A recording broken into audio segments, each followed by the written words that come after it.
एक बच्चा अपने जीवन के 2 साल 3 साल, बहुत सारे बच्चे होते हैं जो नीट के लिए एक बार ड्रॉप लेते हैं, दो घर में उनकी माताएं त्यौहार नहीं बनाती हैं, गहने बेच के कोचिंग करते हैं, किताबें खरीदते हैं, अपनी तैयारी करते हैं, दोस्तों के साथ घूमने नहीं गए, पूरे अपने 2 साल 3 साल जिस एग्जाम को दिए, और जब वो एग्जाम सेंटर पहुंचते हैं तो मैडम पता है उनसे क्या कहा जाता है कि आप मोटा जैकेट नहीं पहनेंगे, जैकेट में आपके जेब नहीं होनी चाहिए बहुत सारी, आप जूता नहीं पहनेंगे, पानी की बोतल ट्रांसपेरेंट होनी चाहिए आपकी, आप घड़ी नहीं पहनेंगे।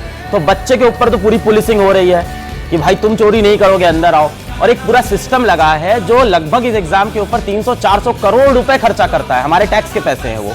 और उसके बाद भी वो कहता है कि ठीक है पेपर लीक हो गया, कोई बात नहीं, हम एक काम कराते हैं, इसको पेपर को फिर से करा देते हैं। बच्चे का यहाँ से जो समय बर्बाद होगा, यहाँ से 2 महीने जो बर्बाद होंगे, अब वो कैसे तैयारी करेगा, किस माइंडसेट से वापस आएगा।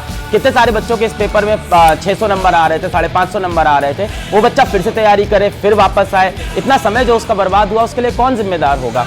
और इतनी आसानी से पेपर लीक हो कैसे जा रहा है। और ये पूरा नेटवर्क है, ऐसा नहीं कि पहली बार हुआ है, पिछले 5-6 साल में आप देखें तो 60-65 पेपर लीक हुए हैं, और ऐसे मुद्दे हमने कई बार उठाए हैं। तो ये पहली बार नहीं है कि पेपर लीक का मुद्दा सामने आया है, आए दिन पेपर लीक एग्जाम्स के अंदर होते रहते हैं, नेटवर्क पकड़ते रहते हैं, और 5-5 लाख में पेपर बिक रहा है। बल्कि अंत में तो ये भी हो रहा था कि 50-50 हजार में पेपर ले जाओ। भाई 180 नंबर का 180 क्वेश्चन नीट में आते हैं, 180 सवाल आते हैं, 120-140 सवाल फंस रहे हैं किसी गेस्ट पेपर से।